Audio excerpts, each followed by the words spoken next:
it's recording too anyway, so let's just go. It's recording. All right, so let's just dive right in. Let's just dive right in. Honestly, this is actually going to be our best podcast because we prepared nothing.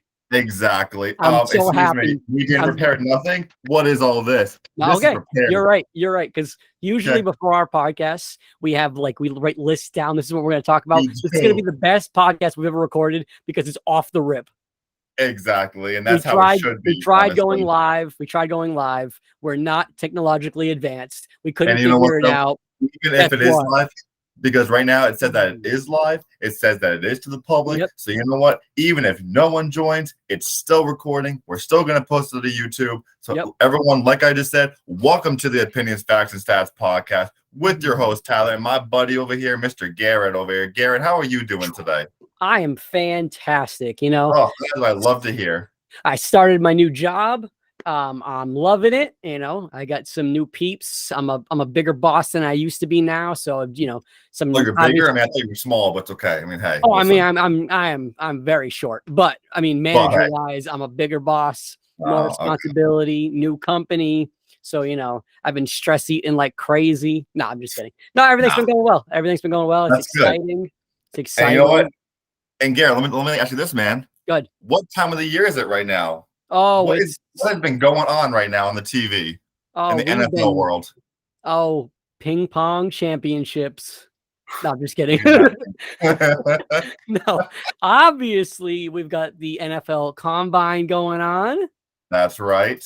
And let's just say the Combine, in my opinion, is one of my favorite things to watch, right? People might sit there and say, just guys running 40s, just guys doing broad and whatever. Yeah.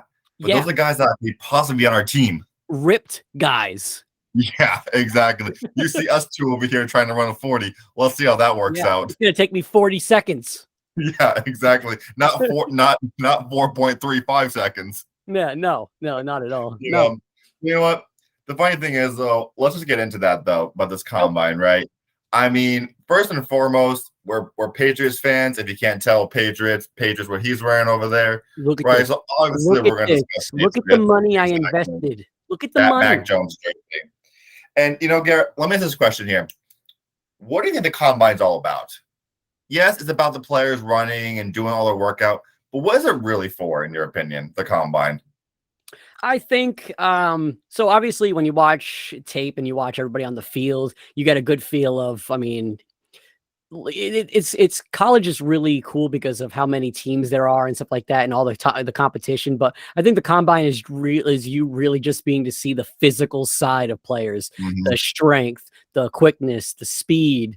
Again, everyone's favorite thing is the 40 time, even though the 40 time, in my opinion, is probably one of the most useless things that they gauge at the Combine, in my opinion, again, because it's more for, it's great if you're looking for special teamers and stuff. That's basically what it was made for. Yeah. But it's just cool to watch, athletes running as fast as they possibly can. But again, it's just to see, lateral quickness, jumping ability, how high they can jump, how the long jump, 3 cone drills, all that stuff, just to see them, uncontested, just giving it all they got physically. Yeah. And I agree with that. Listen, we're all going to sit here and say, like you said, about the 40-yard dash, that it's mostly for special teamers because they're running a straight line. Like, what offensive lineman is going to be running 40 yards down the field? Not many, honestly. Not many. Don't want to go above your head and pull rank here, but Dan Connolly did when he got the kick return against the Green Bay Packers. Okay, all right. I actually think it was about 60 yards. My boy Dan Connolly. I'm talking when they're blocking, not running with the ball in their hand. They're not running 40 yards down the field, okay? But this Combine has been interesting to me because, I've been watching it very closely because, like I said, as we've said in the past, I'm a big draft guy, love to know about the draft. And this Combine is also just for the GMs and coaches because behind the scenes, these guys are talking trades. They're talking free agents. They're talking anything that maybe doesn't even have to do with the Combine, right? Because they're trading picks, whatever it may be. That is the biggest thing, in my opinion, what the Combine's all about, right? We're always going to look at the measurables. We're always going to watch those guys in the field, but it's mostly about what is going on behind the scenes. And what I found interesting this year, this is the first year that Bill Belichick has not shown up. Now, you and me discussed this over the phone a couple of days ago, and You know, at first, I thought it was a big deal. The more I thought about it, though, I think it's actually a really good thing for the Patriots because he's given it to Matt Groh now. Matt Yeah. Groh now is the guy who is going to be evaluating these players, right? Don't you think? I mean, we always talk about in Bill we trust, and Bill Belichick always has the final say because he's the GM. I get that. But you want to see what Matt Groh and these other scouts and guys can do in the organization, right? Because Bill won't be here forever. He won't. I'm sorry. He won't. And you need to know, especially Robert Kraft's mind, are these the guys that can lead the Patriots forward in the front office? Do you know what I'm saying? Like, that's kind of where my opinion on that is. Yeah, I think I mean, I think the combine itself has turned into this spectacle that everyone like wants to watch, and you know, it's just so much cameras now and all the recording. So I mean, I absolutely agree with what you're saying. I think Bill's going to give this, you know, let the combine be the thing where he can evaluate from there. But I mean, you're gonna see Bill at all the major pro days. Almost, I can almost guarantee that. You know, the pro days where it's a little bit more personal, where you can actually sit down and talk to the coaches. You can talk to the players, have one-on-ones with them. I mean, obviously they were doing one-on-ones at the combine and stuff. Yeah. But I think the pro day is a little bit more personal. It's just you, like, if especially for quarterbacks, it's just you're not really competing out there. You're giving it your all, and you know you get more than 2 throws, and then it's the next guy, and then you get 2 more throws. Yeah, it's a full workout in front of coaches, especially the people that you know are going to go after you. So I feel like give the combine up. You know, let somebody else do it. I think I like that Bill did that because obviously you know the pro day Bill's going to be there. 100%. I mean, that's the biggest thing. You see a lot of these players don't even run 40s. They don't even try to participate in the drills because they're like, you know what, I want to save myself for my pro day, which I understand. You know, the pro day is the more important thing in my opinion. I think the combine is really for medicals. You're looking at, are they healthy? They coming off an injury? Are they in a place where they can, like, what are their measurables? You know what I mean? Because I want to bring this one thing up, and you and me have discussed before. Dr. Scarnecchia used to say, because he was our O-line coach, one of the best O-line coaches in the NFL, right? He always said, arm length, who cares? Yeah. Right? Because as we know, the Patriots, they need tackles. They need some tackles on this team, right? You know, we've discussed how I told you, they're possibly looking at, you know, keeping Trent Brown on the left side and then drafting a right tackle or whatever. Now, you didn't like that idea about keeping Trent Brown on the left. No, I mean, I think you get more bang for your buck if you tried to find a left tackle, either signing one. I mean, I probably wouldn't draft the left tackle unless you're getting like a top 10 pick. But I mean, with the way the quarterbacks went in the combine, there could be more in the top 10 that a good tackle could bring his name up there. Say it again. Anthony Richardson. Yeah. The way that people are climbing, the quarterbacks are climbing now. We might, you know, a great tackle might fall to us that we could possibly start left tackle. But I think the most bang for your buck is if we get one in free agency, you move Trent Brown back to right tackle, you know, what we're paying him for. And I think that's where you go. I mean, obviously reports are saying that he's probably going to stick at left tackle, which is, I'm okay with it. I'm okay with it, but we need the, you know, is it Clem? Is that the offensive line coach? Adrian Clem. Yeah. Adrian Clem. Yeah. Clem is going to be a godsend to us if Trent Brown's going to stay on the left side. You know what's funny? At the combine, there were players who came from Oregon, right? Players who were at Oregon when Adrian Clem was there, and they raved about him. Oh, yeah. They raved about how before they got to Oregon, once they got there, they realized, wow, this guy made our offensive line 10 times better than was the year before. Yeah. And again, you know, there were reports coming out from the Steelers that even the Steelers owner was like, oh, we loved Adrian Clem. Like, he was one of the best coaches we had. But obviously, it's the NFL. They're going to dig and dig and dig and see what they can find. I guess there were some issues with Adrian Clem. I'm not sure if it was the old regiment of the Steelers they kind of butt heads. And then, you know, they were like, hey, we got to let you go. And Adrian Clem left and he went to Oregon. Again, you go to Oregon, you get $1 million. I mean, I'm not saying, I mean, no offense and good for him. He's not homeless on the streets. No, but I just wondered to myself that, like, you know, we've always talked about Adrian Clem. We've always talked about how we just need those coaches. And now we're getting them. You know, we got the Bill O'Brien, we got the Adrian Clem. And, you know, there are a couple players in this draft that Bill O'Brien coached. Yeah. So, and it's Alabama, Bill Belichick's favorite program. So I would not be surprised here if we drafted some players from Alabama. Now, I just saw a report, and I'm going to tell you this right now, and I think you're going to be very intrigued with this report. So Mhm. Daniel Jeremiah, we all know who he is. Yep. He said that the Patriots, don't be shocked. We all know how when the NFL zigs, Bill Belichick zags. Mhm. Remember this name right now, Mhm. Jahmyr Gibbs, running back, Alabama. Really? Now, let me tell you this right now. Jahmyr Gibbs is probably the best receiving running back in the entire draft. This guy runs routes like Christian McCaffrey runs routes. Hmm. Okay. He is a cannon. I mean, you say right, set, go, he's gone. Forget him. He's out of there. He's blink of an eye, right? Yeah. Now, Bill O'Brien coached him at Alabama, right? So I'm wondering to myself that are these kind of guys, will Bill O'Brien have input? What do you think on that? Will Bill O'Brien have input on this draft? Oh, absolutely. You think? I mean, maybe he's not making the decisions, but he's absolutely telling Bill like, hey, I think we should go. Oh my God, I got cats everywhere, dude. Hold on. Don't click anything, please. You're gonna see tails, butts, and cat faces, dude. I'm so sorry. This is unprofessional. But I've had this guy in my lap the whole time, and now my other cat's clicking things on the keyboard, dude. Oh my God. Yep. Now they're fighting. This is just a mess. This is a mess. This is my other cat.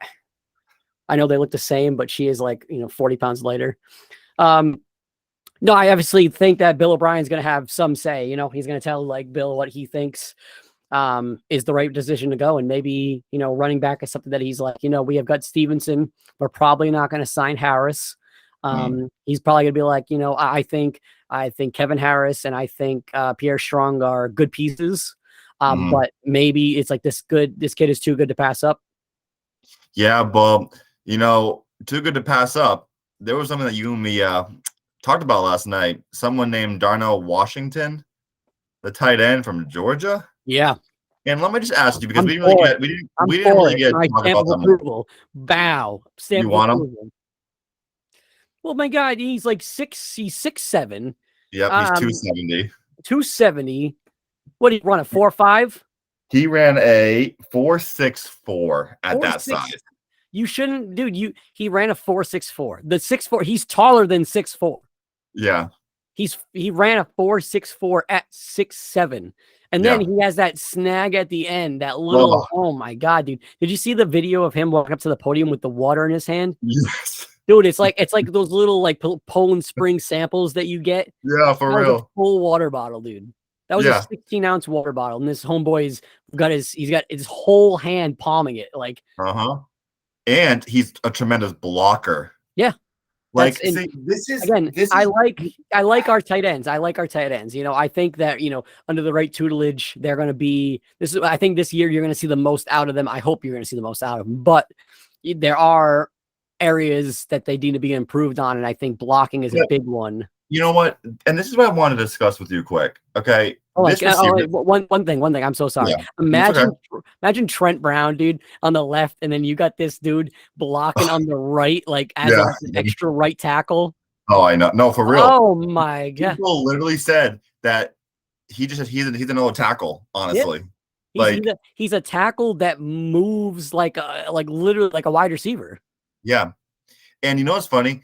There were reports, they were like, oh, Darnell Washington, he's gonna run 4.9, a 4.95 at that size. He's gonna be slow. Yeah, he ain't slow. He can move. Yeah. He may not be this super like, oh my God, fast, like speedster. No wonder, because he's still 6'7", 270. Seriously. But you try and tackle him, good luck tackling him. Yeah. Like I'm absolutely cool with taking him in the first round, dude. As soon as I saw that, I was like, done. But let me ask you this. Do you think, if, let's just say they want him, right? Let's just say that Bill Belichick is like, I want that guy. Mm-hmm. Do you think they should trade back a little bit to get him? I mean, yeah, I probably would. I probably would to like the 20s, because I think he'll be there. He will. And then say like we trade back, and then we trade back to like say 20, and then at 17 he gets picked. I think you'll still have some leeway where you could still get a cornerback or get something like that. Because absolutely, do I think tight end is a position of need? No, but why not have a shiny new toy? Why But not have a that's the shiny thing, though. new 6'7" tight end? Exactly. That And is the thing is, too, though, that I find weird is that this receiver draft is, I mean, it's yeah. okay. I mean, it's there's no number one here. There's not. Like, maybe someone turns into it, but there's not number one. There are number twos I here. mean, I saw what's his name? Is it Jordan Addison? Yeah, he's I saw small. him. I saw him yesterday. He looks good. He looks good. You know, Yeah. he pretty quick. You know, I saw Yeah. him running some routes when the quarterbacks are throwing. You know, he had one of I think it was an in route where he had really good concentration, and you know he had really good foot patterns to slow Oh down yeah, and cut in. So he I does. think maybe he is probably, but I don't think it's like a clear without a doubt number one. I think he is the number one, but I don't think it's like without a No, doubt it's Jordan Addison. But I mean, because he did look good. he didn't. Because my thing is, I'd rather like take like a tackle or a corner the first round, Mhm. 14 or whatever, or trade back, whatever you want to do, and then get like a Josh Downs or like a what's the other one, Zay Flowers, right? Like those kind of guys, because those are the shifty, smaller guys that I Yeah. think would really benefit us and on our team. Because right now, man, I don't think we're resigning Jacoby Myers. No. Reports are that he's trying to get Yeah. every dollar he can, and I fully respect that. I Fully respect 100%. I just don't think Bill's going to pay him now. No. I mean, I think he'll offer him a contract. Like, I don't think Bill will not offer him one. I just think he's going to want more money than he's going to get from us. Yeah. I just I agree. do. But let me ask this though, because this is a great comparison here. Remember last year, a guy named Christian Kirk blew up the receiver free agency, right? Absolutely. If you had to compare Myers and Kirk, in your opinion, take away him from being the Patriots and all this, who's the better receiver? In my opinion, if I got to choose one of them to be on my team, I think I might go Christian Kirk. Okay. But if I do, it's not going to be by a huge margin. Again, I love Jacoby Myers, and I really hope that we can keep. I hope we work something out. Yeah. You know, give him more of a signing bonus so that his salary is a little less. Give him more guaranteed money because he deserves it. He does. You know, he's been our best receiver literally since Cam Newton. You know, even with Cam Newton, he broke out in the second half of the year when Edelman went down. So he did. He's been very reliable. But I mean. Christian Kirk, I think they do very similar things, but I just think that Christian Kirk's got a little bit more pizzazz when he runs and he cuts and stuff like that. I think they do very, very similar jobs though. Okay. Yeah. I mean, I agree with that. So, but do you think Jacoby Myers is going to get Christian Kirk money? Oh, someone will pay. Someone will pay. Absolutely. Oh, absolutely. There's but teams. Do you think they'll overpay him though? Like, honestly, do you think they're going to overpay him a little bit? I mean, probably because I mean, the whole aspect when it comes to players leaving the Patriots is like they're heavily used when they leave here, but then they think they're going to be like the number, like Jacoby Myers is going, but I mean, I hate to say it, but he should know that he's not going to really be the number one receiver on a different team. He's not. No, it's just the way that we distribute the ball that he's always the benefactor of, you know, getting catches, is because he's open in the middle of the field. You know, he's running clean routes. He's got a good repertoire with Mac, you know, but I mean, I just don't, I don't, what team do you see him being? The Bears. Well, but do you think he's better than Darnell Mooney? Do you think he's a more reliable target than Cole Kmet? Yes, I do. Because I sit here and I go, Darnell Mooney, him are completely different receivers, right? Darnell Mooney's what is he, like 5'10", 5'11"? Isn't he a smaller guy, right? He's Mooney? like 5. Yeah, I'm pretty sure he's like 5'11". Yeah, and Myers is what, 6'2"? I think he's 6'2", Myers. So around there. They're different players. Mooney's fast. Darnell Mooney's quicker. He plays more down the field, right? Myers is that slot guy. Now he's not the shifty slot. He's the possession slot. You remember we always talk about, you have the shifty slots, the small shiftier guys, and you have the possession slots, right? Jacoby Myers is a possession slot, like Keenan Allen, right? Keenan Allen's a possession slot receiver. He wins with routes, right? Oh yeah. He's not breaking away for 20 yards. He's not. Like, that's not his game. But he's so good at routes, he gets so open. Myers, very good at routes, right? That's why he gets open so much. But he's not winning after the catch. He's not. That's not his game. He'll maybe break one tackle, maybe here and there, but he's not getting much there, right? Do you know what I'm saying there? That's kind of my whole on that situation is that I think when it comes to Jacoby Myers, he's going to get paid. He's going to. Yeah. Okay? Now, depending who it's from, I'm looking at the Bears. I'm looking at the Packers. I really am looking at the Packers. Now, they've shed a lot of money because they've restructured players' contracts. So I see the Packers going. I can see him going there. I could see him possibly going to the I could see him going to the Raiders. I really could with McDaniels. Yeah. But and also again, if you're going to the Raiders, like, and if they can pay you, you're not being number one. Like, you're not the number one receiver there. You're not even third. No. And then I feel like, honestly, I think that's kind of, yeah, you know what, you're right, because they have Renfro, and they're very similar players. Well, they have Renfro, but they also have Darren Waller, who, when he's healthy, is one of the best receiving tight ends in the league. Yeah, you're right. And then Adams, obviously, we all know what Devontae Adams is. So again, we don't know what quarterback they're going to have. It's all about what he's going for. If he's going for money or notoriety, because if he wants to be the number one receiver, I mean, I think you stay here. That's where you have the best shot for it. But I think if you want money, I mean, you can go Chicago, and I mean, let's say he goes to Chicago. What if they draft somebody in the first round? What if they draft Jordan Addison? They won't. No, I'm just saying it's a possibility. Like if they jump back, and some DN guys get taken, or defensive tackle, led back, or whatever they're looking for. If they get taken, they're like, hey, the best available on the board right now is Addison, and I know we have Mooney, but we got about jack squat besides that. We're gonna sign where we want to sign Myers. Let's just get Addison while we're here, and then. But my thing is, though, remember how we always talk about more receivers the better? I mean, like, don't you gotta swing for it? No, I absolutely agree. No, I'm with that, but like, I'm going with the aspect of the mindset of, if I'm going somewhere to be the number one guy because I want to be the top dog. I just don't think you're like Chicago. I don't think he's gonna be the number one guy. Green Bay, maybe.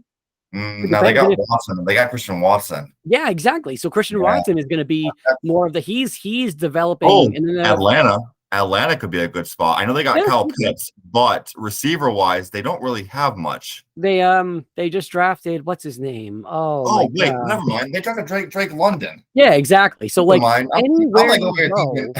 anywhere you go with the way he plays, like the possession catch way, you're not going to be a number one receiver. So which I think he's going for the money, which is completely okay. Go get that bag, dog. I'm completely with it. You get that dough, dude. That's why I left my job. Well, you know what? Get that dough. I'm cool. I'm good with it. And honestly, give me some. And I want to do a little exercise here with you.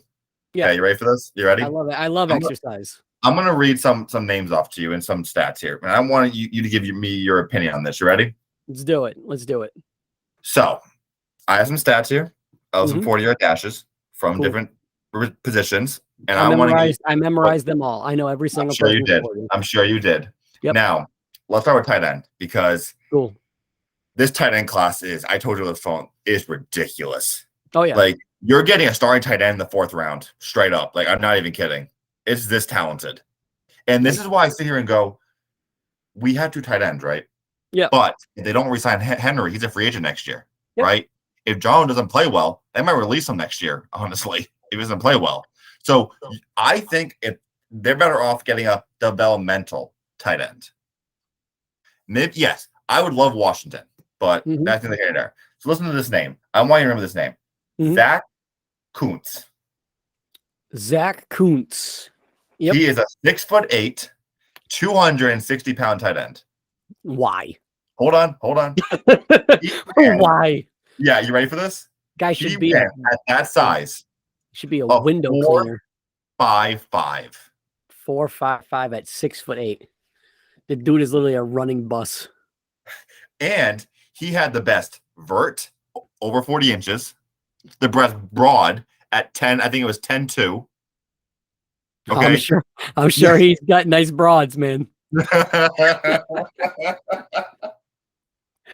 Oh damn! Oh my god! But remember that name though, okay? Because he needs to develop. Yeah, I'm gonna be honest with you. I already forgot it. Okay. Oh man! but I'm gonna remember it, dude. Steel trap, laser focus, laser focus. Okay, you ready? One more time. Here we go. Here we go. Schmitty, Werbenman, Jensen. Zach Kuntz. That's right, Kuntz. Okay, we got Kuntz and we got Gunther Kuntz in Green Bay. But seriously, he ran a 4.55. That's at crazy. 6'8", 260, man. Yeah. Like, he needs to block. We signed Washington.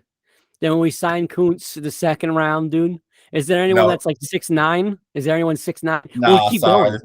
No, there is a 6'9" guy. His name is DeJuan Jones, the tackle from Ohio State. Nice. We'll get him. We'll go get Steven Adams from the NBA because he's like 7 foot. He can run pretty good. We'll have so many people that it doesn't. Well, the height will be there that we don't even need to throw the ball anymore. True. No, I agree. We're just going to say a hike, and then all of our tall guys are just going to run straight, and then Mac is going to hand it off to Stevenson, and he's just going to run for 100 yards every game. Every play. All right, we'll get the ball to 25 for the kick return, and then boom, we just put out all these skyscrapers. How fast do you think Gronk ran his 40 at? I'm going to guess 4.71.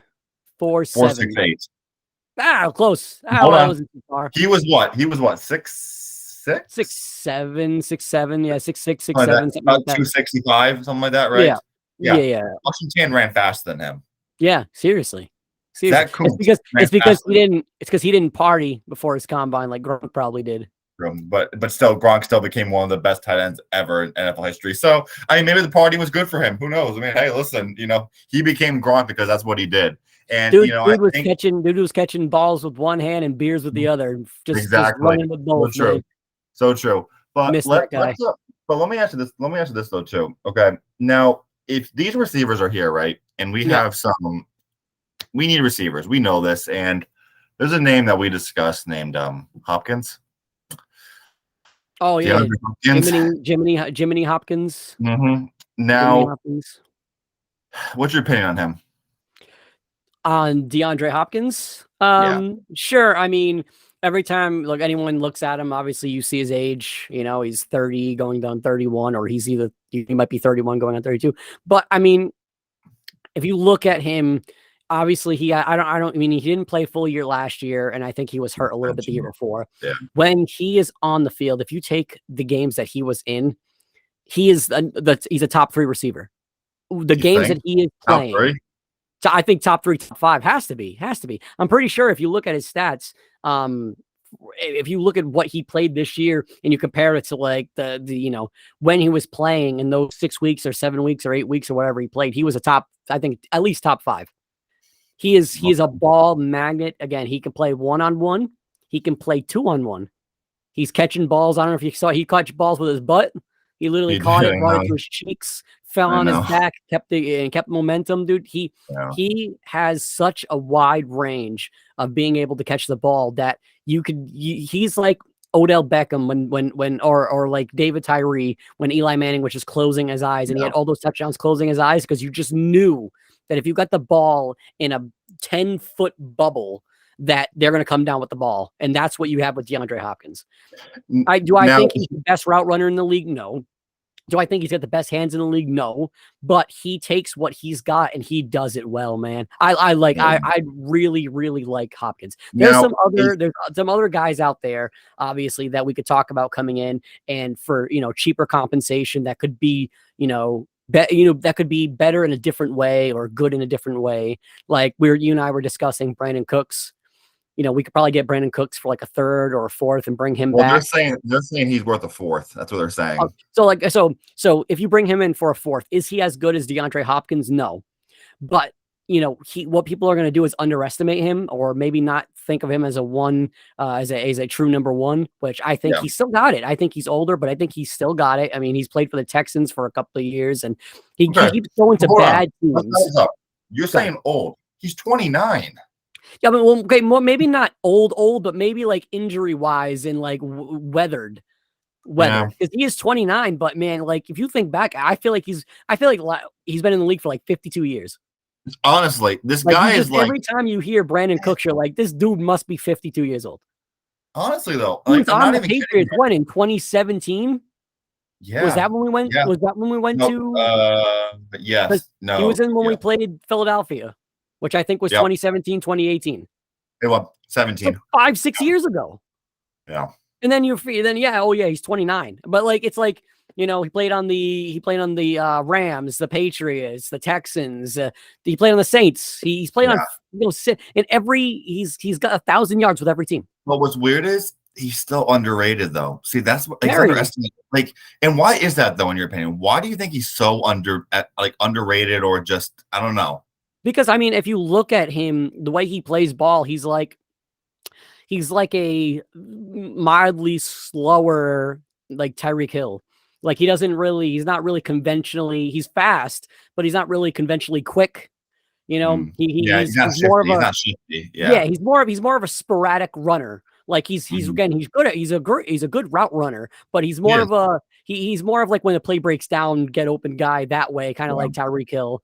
I mean, maybe because he's older, maybe because he is 29 and going on 30, but I think that he's going to be just as good as if we got DeAndre Hopkins, but in a different way.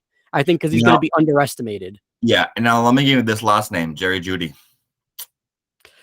Oh man, I mean, I love Judge Judy, so he's got me on there. I mean, I don't go a day without watching Judge Judy. So, I mean, I think that's his aunt, his grandmother. No. Jerry Jeudy, I think, is obviously he's got the Alabama connection. He played with Mac. Played with Mac for a little bit. I think that Jeudy has been on a team with quarterbacks like Russell Wilson, failing, Paxton Lynch. Oh my! Don't even bring that name up. That is Brock Osweiler. He hasn't had. I don't know. If what was that? Brett Ripon. Yeah, Ripon. I don't know if he played with Osweiler, but still, it's the fact that he played with Bridgewater, I think. Okay, he's never played with any even halfway decent quarterback. But I mean, obviously he played with Russell Wilson.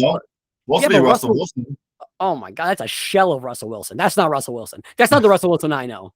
I know. That's not the Russell Wilson I know. That looks like Peyton Manning in his last year when he got that mercy W in the Super Bowl because Von Miller put the team on his back because Peyton Manning couldn't throw past 20 yards. And obviously Russell Wilson still has the ability to throw the ball and he still has the ability to move.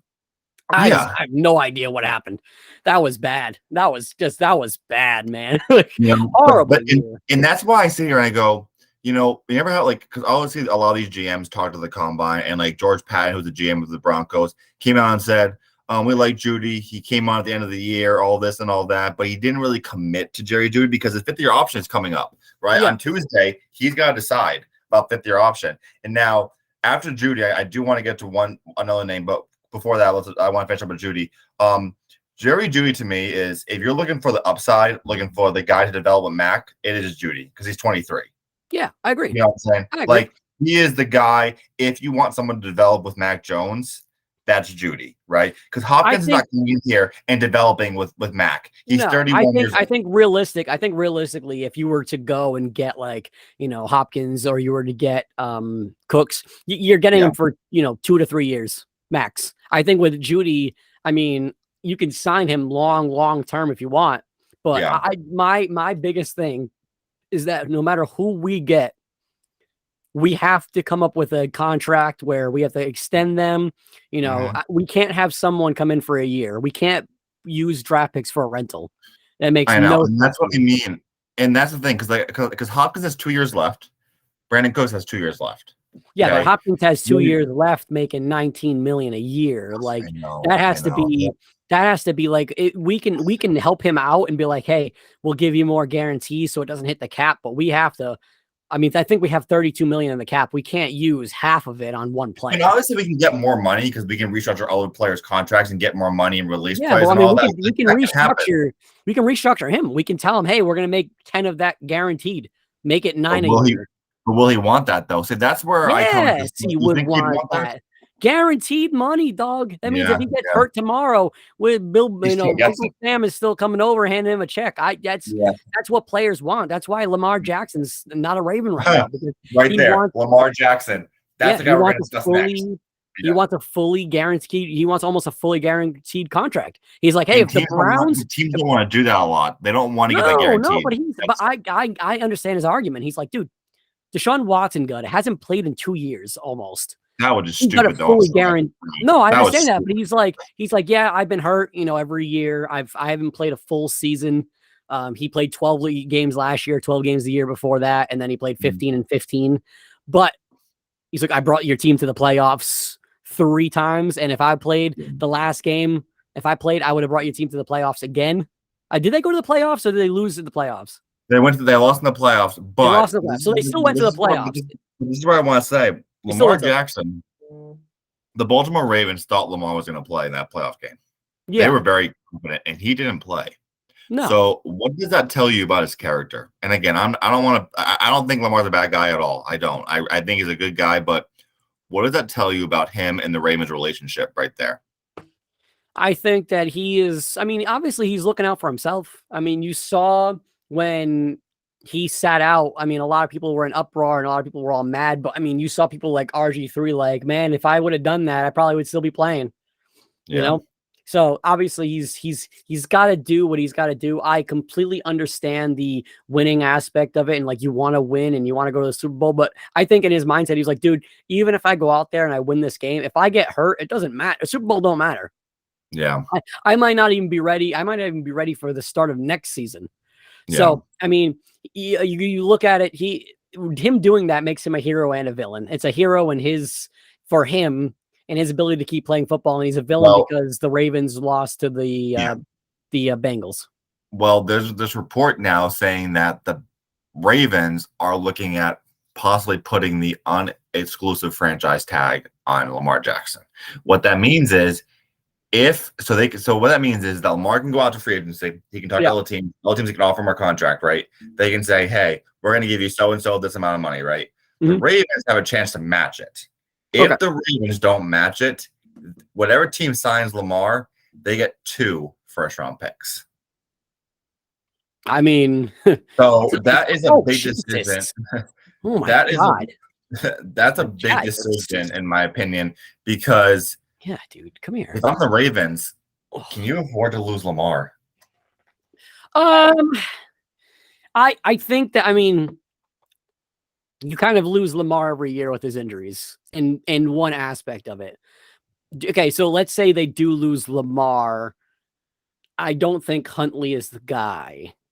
I think Huntley is one of the best backups in the league, if not the best backup in the league, but that's about it. He's a backup.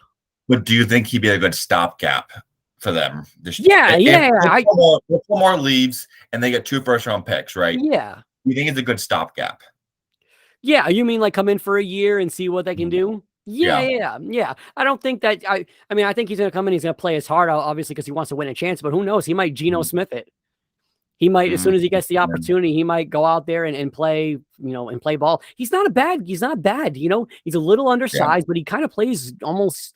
Obviously like not as fast, but he plays like Lamar. Yeah, it was a great fit. It was a great fit for him to be behind Lamar, because when Lamar leaves, the offense looks the same. It's like the same thing that I said with when we got Bailey Zappi with Mac Jones, that like if Mac Jones goes down, it's not like we have Cam Newton in the back, or like when Cam Newton, we had him and he went out with COVID for 2 days and we had Stidham and Hoyer as our backup quarterbacks. They're not running the option, dude. Like they're not running. They're not running the same thing. Stidham could do it. He was a little. Yeah, he could move. He can move, but he's not doing plays like Cam Newton. He's not, shotgun saying hike and then running right up the middle like Cam Newton. No, he's not. But when Huntley was a great transition between like Lamar and Huntley. I think he's a great backup in that aspect. But I just, in my opinion, right now, I don't think he's their answer. He may be a answer, like who's our quarterback next year for at least a year, and we'll evaluate after next year. But I just don't think he's going to be a long-term solution. And something, I think if Lamar does go somewhere, I think he might go to Atlanta. Yeah, but do you think that like they don't want to give Desmond Ridder another chance? Dude, Lamar Jackson. I'm sorry. Yeah, no, Atlanta hasn't won in a long time, and they want to win. I mean, I'm just saying, like, I think the Falcons need a lot more than Lamar Jackson, dude. Yeah, they need a line. They have no old line. Yeah, they have no old No line. They've defense. got no other receivers besides Drake London. Drake Well, London Pitts, but yeah, like they've got. I mean, I think Algier is a good running back. I think he developed, especially at the end of the year. I do like really him. Good. I do like him. He's good. I mean, I'm not saying he's an elite running back, but he progressed at the end of the year. He kind of slowed. He kind of had a slow start. Cordell Patterson was taking the lead in the beginning. He did. And he just kind of blew up at the end. It was like when Damian Pierce in the beginning was going off, and he started slowing down, and then Tyler Algier started going up in like the rookie race, in my opinion. Yeah. Well, obviously after the running back for the Jets went down with an injury. Yeah, no, I completely agree with that. And it's the combine. I just saw what Jahmyr Gibbs just ran. What'd he run? He ran a 4.39. Yep. Bag it and tag it, boy. I'm just like bag it and tag it. Call it a day. Saying, dude, oh my god. This is just crazy to me, because the funny thing is he's 5'11. He's 201, 5'11. He ran a 4.39, dude. Oh my god. Wait. I'm sorry. His official time, 4.36. Dude, can you be my father? like for real though, dude. I'm telling you, man. Don't be surprised. Can I just tell you something without giving out like our actual age? I mean, I'm turning a certain number in next week, but isn't it hysterical that we like see these guys and we're like, this dude, this guy, and we're like 5 years older than him? Isn't that sad? That hurts, dude. It's very sad.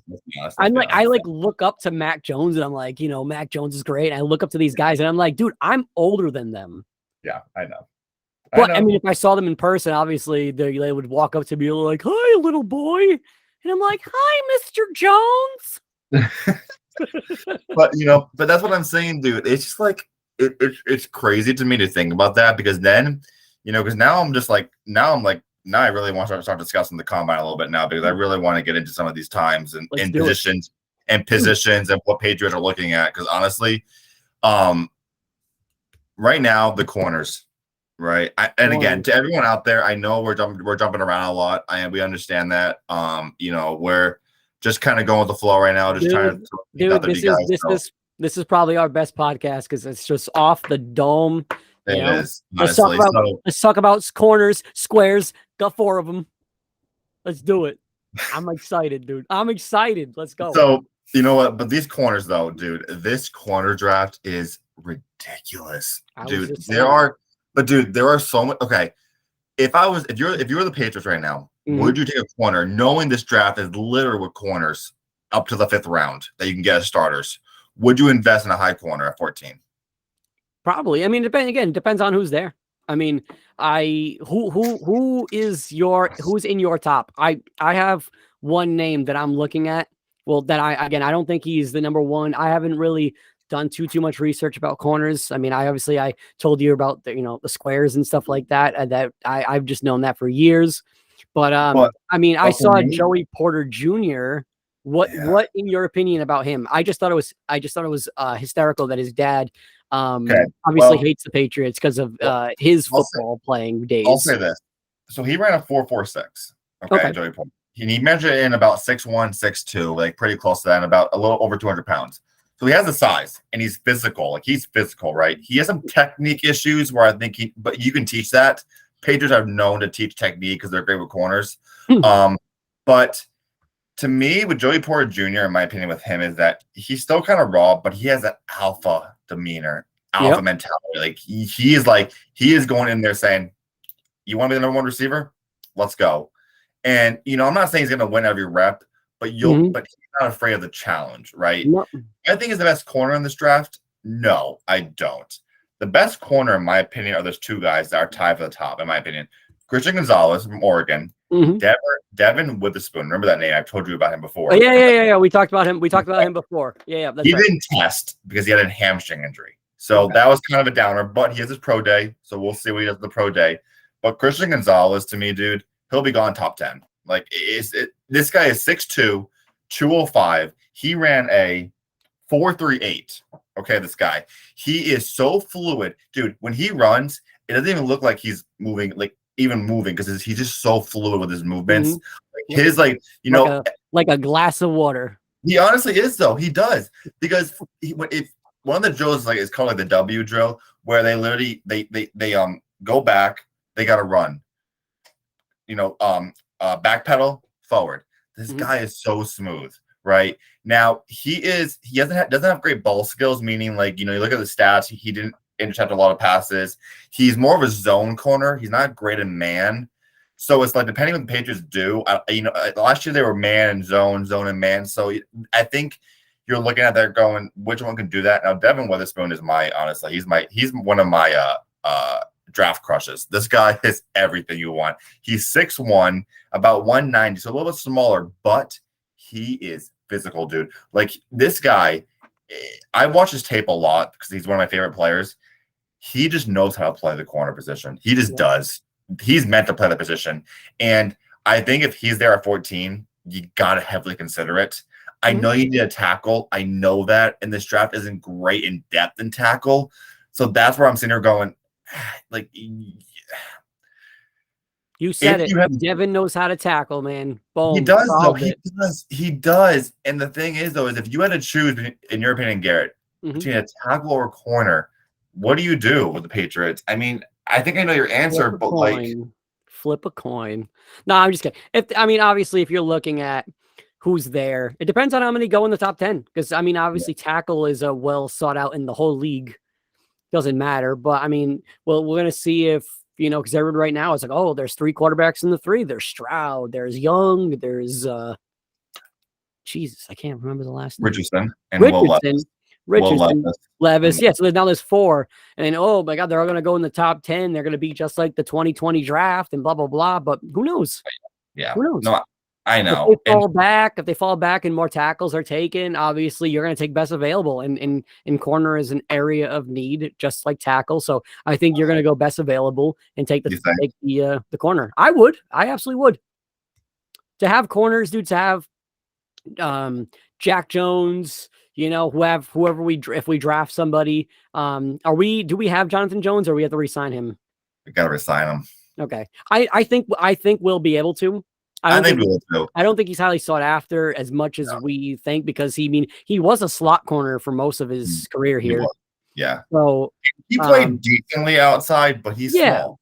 Yeah, exactly. Yeah. So you got Jack Jones, you've got Jonathan Jones, you've got Marcus Jones. I want Marcus Jones to more be like a shadow to Speed. Like, I want him shadowing Tyreek Hill. I want him shadowing, just Waddle. Exactly. Like, I want him shadowing people, with blazing hot speed. I want him to be our slot corner, like true slot. But yeah, we need size. We need absolute size. Now let me answer this question here. In your ideal world, what's the ideal draft for you from round 1 to 7, position wise? I'll say round 1, either corner or tackle. I'll say whatever we can get. Second round, I'd probably go for wide receiver, depending on how many went. Even if we get Hopkins, just to have another one out there, maybe someone that's like, maybe if Zay Flowers falls, I don't think he will. I would love him. I don't think he will either. Someone that's smaller, shiftier. Not a 4 guy. Josh Downs, North Carolina, small, shifty guy. Just saying. Later round, Marvin Mims. So something like that in the second round. Get a small, shiftier wide receiver. Third round, maybe go tight end. Okay. Tight end.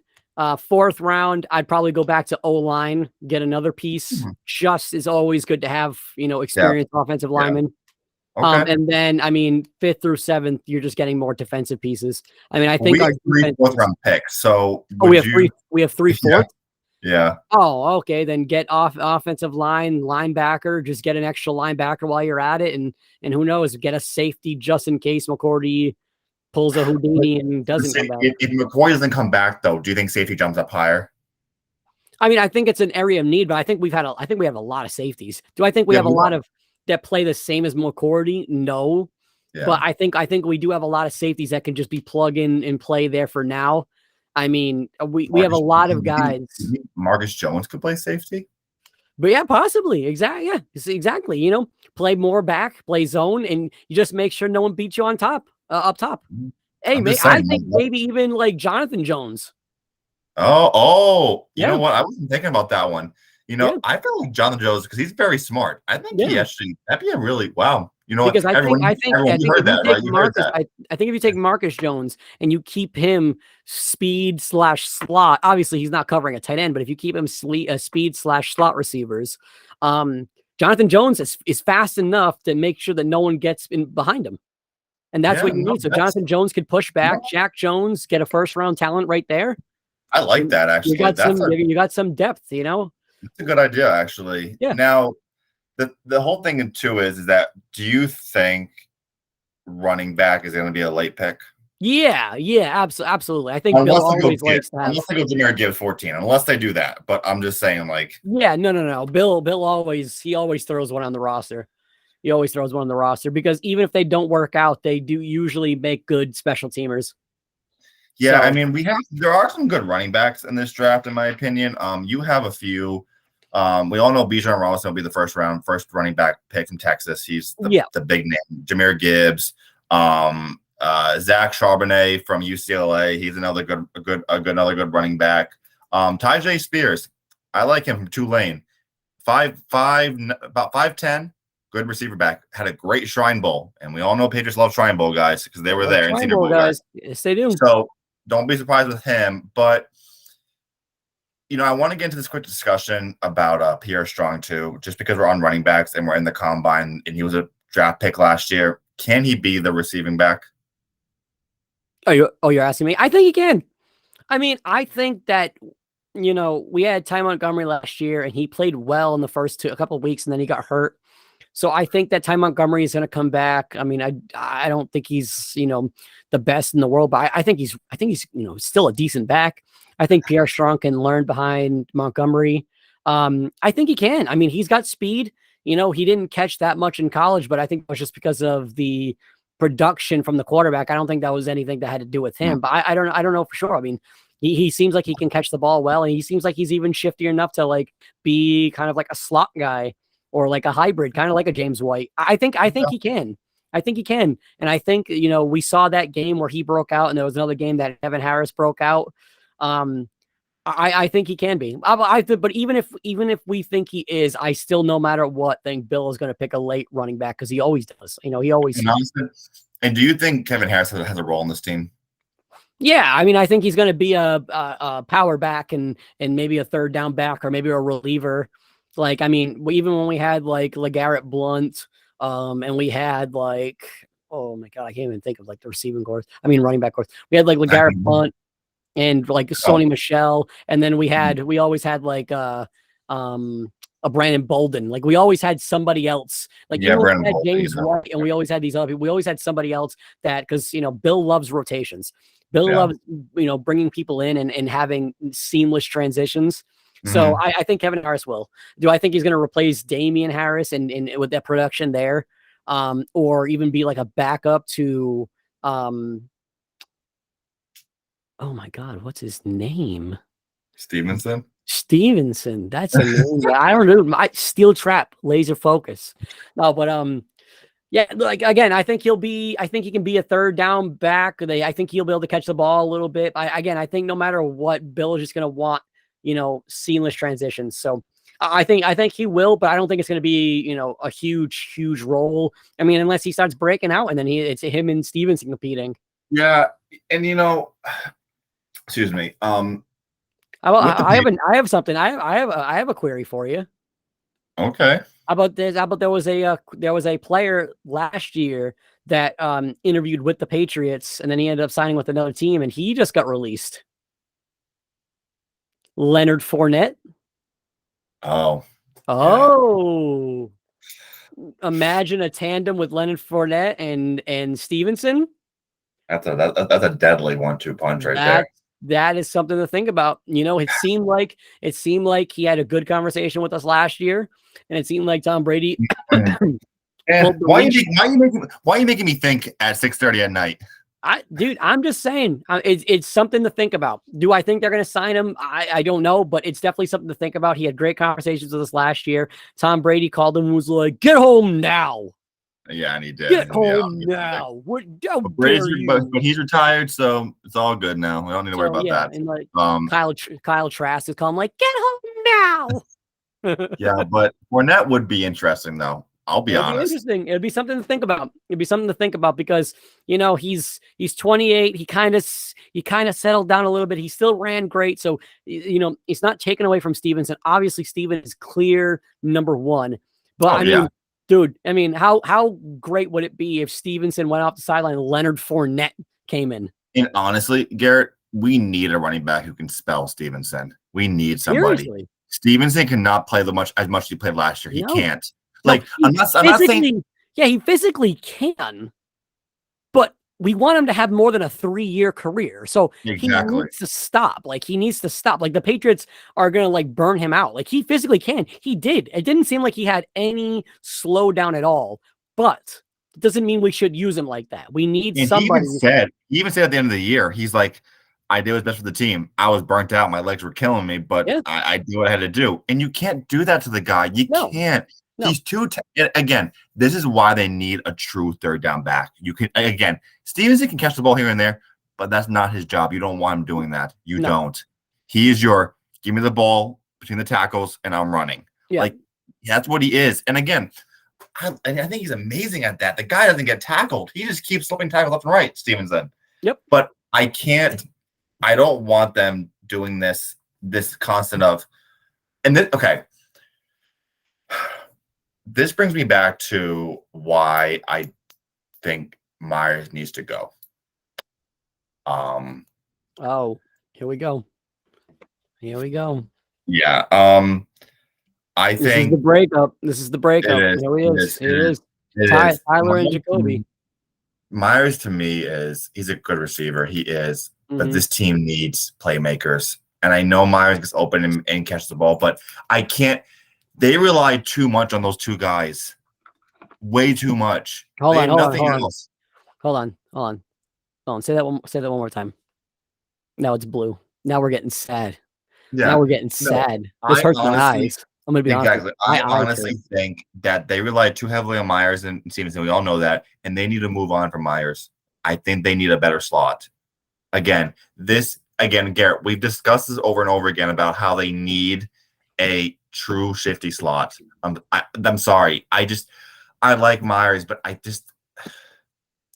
don't want to pay him the money that he's going to get. I don't. Jeez. And it is sad. I know it is, but I can't do that. Pack your bags, Jacoby. You're not a playmaker. Get out of here. Dude, I'm sorry. Okay. And again, I hope after we post this, people comment because I want people to give me an opinion on this. But I really truly believe that I think we need more than just him now.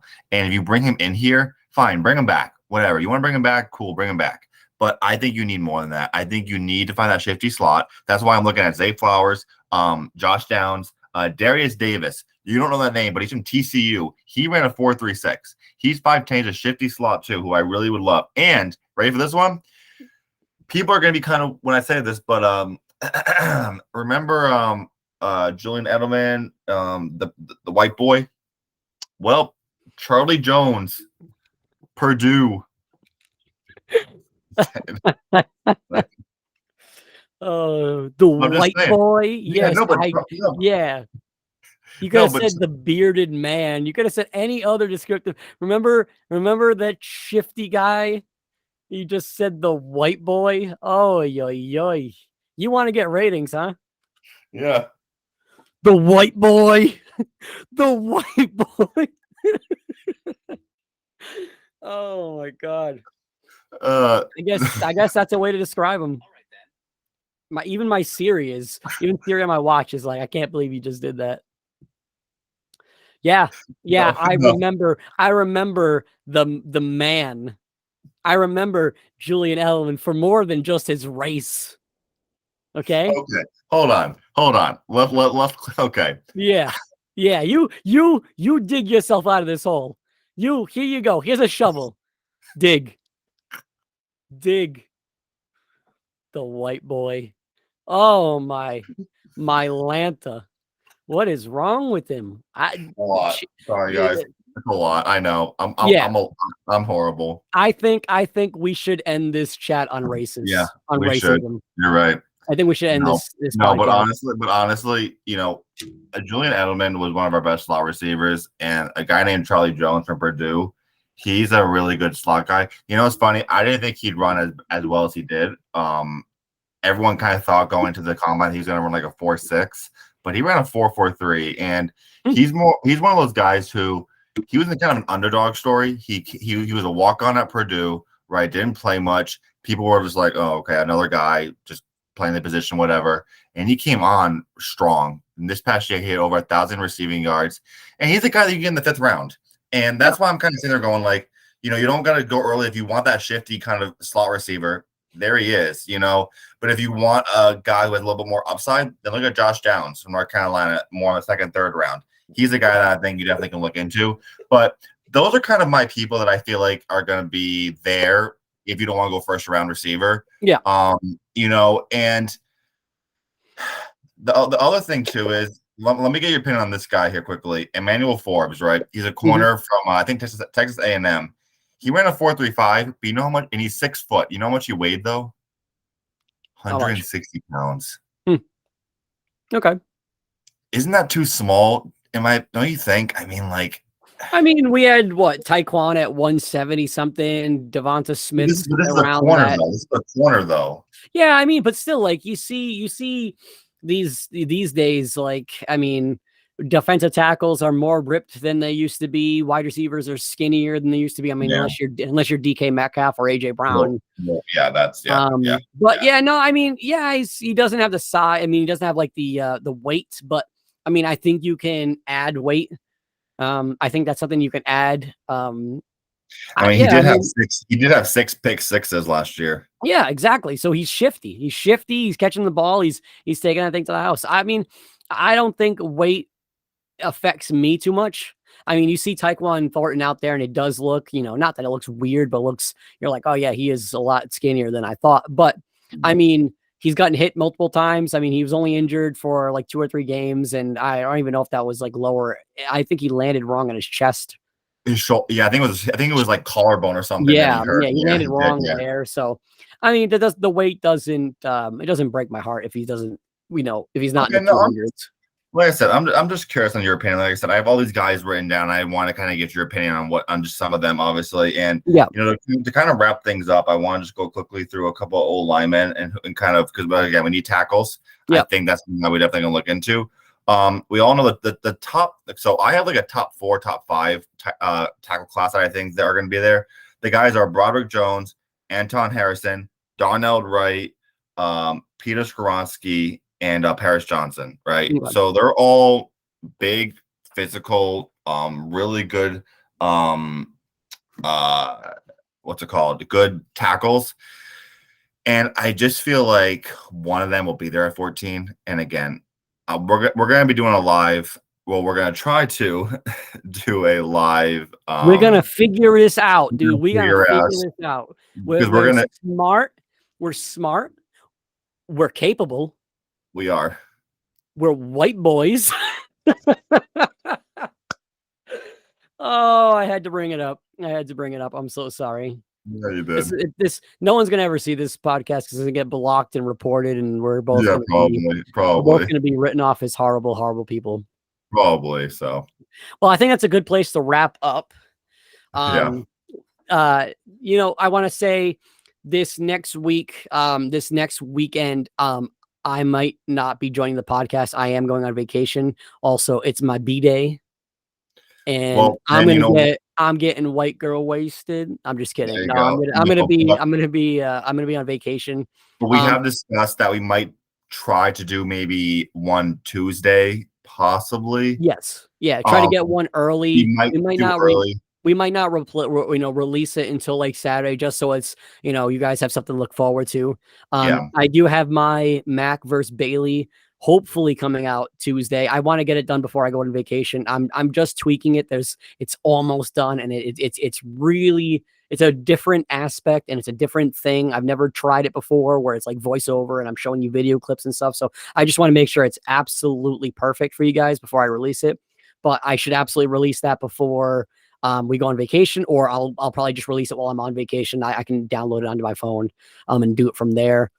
Do it remotely, and then so we'll probably record one on Tuesday, and then we can release it for Saturday, just so they have something else to listen to. Exactly, and like we said, if we can figure it out, maybe we'll try and do a live on Tuesday if we can figure it out. Obviously, we have some things that we need to kind of discuss and kind of get through because, like I said, we are new to some of this stuff, and we need to figure it all out. So, either way, we are going to do a podcast on Tuesday. If it's live, I will be posting on TikTok, Facebook, Snapchat. Check it out if we are going live. So I will be giving you guys a heads up just to be aware of it. If not, like Garrett said, we're going to try and post it on the weekend, just like we usually try and do. If not, like I said, stay tuned to more upcoming information. We will keep you up to date on everything that we're trying to do. And like I said, I will also be doing my own podcast. Well, not own podcast, but my own episode of really in-depth draft knowledge. So check that out. That one I'm going to try and go live myself because that one I think will definitely be something to tune in on.